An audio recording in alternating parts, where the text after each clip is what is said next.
ಆತ್ಮೀಯ ಸಹೋದರ ಸಹೋದರಿಯರೇ, ನಾವು ನಿಮಗಾಗಿ ಒಂದು ಸಂತೋಷದ ಸುದ್ದಿಯನ್ನು ತಂದಿದ್ದೇವೆ. ಜನವರಿ 1ರಿಂದ 2025 ಸಂಪೂರ್ಣ ವರ್ಷಕ್ಕೆ 365 ಟಾಪಿಕ್ಸ್ಗಳನ್ನು ಹಂಚಿಕೊಳ್ಳುತ್ತೇವೆ.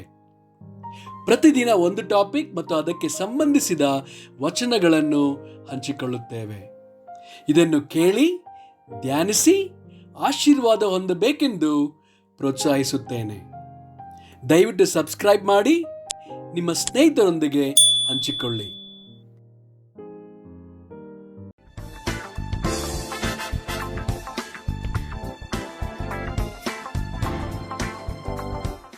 ಇಂದು ದಿನ 111, ಟಾಪಿಕ್ ಉತ್ಸಾಹ. ಪ್ರಸಂಗಿ 9 ವಚನ 10. ನಿನ್ನ ಕೈಗೆ ಸಿಕ್ಕಿದ ಕೆಲಸವನ್ನೆಲ್ಲ ನಿನ್ನ ಪೂರ್ಣ ಶಕ್ತಿಯಿಂದ ಮಾಡು. ನೀನು ಸೇರಬೇಕಾದ ಪಾತಾಳದಲ್ಲಿ ಯಾವ ಕೆಲಸವೂ, ಯುಕ್ತಿಯೂ, ತಿಳುವಳಿಕೆಯೂ, ಜ್ಞಾನವೂ ಇರುವುದಿಲ್ಲ. 1 ಕೊರಿಂಥದವರಿಗೆ 9 ವಚನ 24. ರಂಗಸ್ಥಾನದಲ್ಲಿ ಓಡುವುದಕ್ಕೆ ಗೊತ್ತಾದವರೆಲ್ಲರೂ ಓಡುತ್ತಾರಾದರೂ ಒಬ್ಬನು ಮಾತ್ರ ಬಿರುದನ್ನು ಹೊಂದುತ್ತಾನೆ ಎಂಬುದು ನಿಮಗೆ ತಿಳಿಯದೋ? ಅವರಂತೆ ನೀವು ಬಿರುದನ್ನು ಪಡೆದುಕೊಳ್ಳಬೇಕಂತಲೇ ಓಡಿರಿ. ಕೊಲೊಸ್ಸೆಯವರಿಗೆ 3 ವಚನ 23.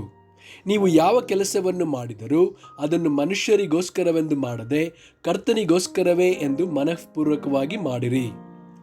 ರೋಮಾಪುರದವರಿಗೆ 12 ವಚನ 11. ಜಾಗ್ರತೆ ಬೇಕಾದಲ್ಲಿ ಆಲಸ್ಯವಾಗಿರದೆ ಆಸಕ್ತ ಚಿತ್ತರಾಗಿದ್ದು ಕರ್ತನ ಸೇವೆ ಮಾಡುವವರಾಗಿರಿ. ಜ್ಞಾನೋಕ್ತಿಗಳು 16 ವಚನ 3. ನಿನ್ನ ಕಾರ್ಯಭಾರವನ್ನು ಯೆಹೋವನಿಗೆ ವಹಿಸಿದರೆ ನಿನ್ನ ಉದ್ದೇಶಗಳು ಸಫಲವಾಗುವವು. 1 ಕೊರಿಂಥದವರಿಗೆ 15 ವಚನ 58. ಆದುದರಿಂದ ನನ್ನ ಪ್ರಿಯ ಸಹೋದರರೇ, ಸ್ಥಿರಚಿತ್ತರಾಗಿಯೂ ನಿಶ್ಚಲರಾಗಿಯೂ ಇರಿ. ನೀವು ಕರ್ತನ ಸೇವೆಯಲ್ಲಿ ಪಡುವ ಪ್ರಯಾಸವು ನಿಷ್ಫಲವಾಗುವುದಿಲ್ಲವೆಂದು ತಿಳಿದು ಕರ್ತನ ಕೆಲಸವನ್ನು ಯಾವಾಗಲೂ ಅತ್ಯಾಸಕ್ತಿಯಿಂದ ಮಾಡುವವರಾಗಿರಿ.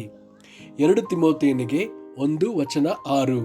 ಆದ ಕಾರಣ ನಾನು ನಿನ್ನ ತಲೆಯ ಮೇಲೆ ಹಸ್ತವನ್ನಿಟ್ಟದರ ಮೂಲಕ ನಿನಗೆ ದೊರಕಿದ ದೇವರ ಕೃಪಾವರವು ಪ್ರಜ್ವಲಿಸುವಂತೆ ಮಾಡಬೇಕೆಂದು ನಿನಗೆ ಜ್ಞಾಪಕ ಕೊಡುತ್ತೇನೆ. ಗಲಾತ್ಯದವರಿಗೆ 6 ವಚನ 9. ಒಳ್ಳೆಯದನ್ನು ಮಾಡುವುದರಲ್ಲಿ ಬೇಸರಗೊಳ್ಳದೆ ಇರೋಣ, ಯಾಕೆಂದರೆ ಮನಗುಂದದಿದ್ದರೆ ತಕ್ಕ ಸಮಯದಲ್ಲಿ ಬೆಳೆಯನ್ನು ಕೊಯ್ಯುವೆವು. ಆಮೇನ್.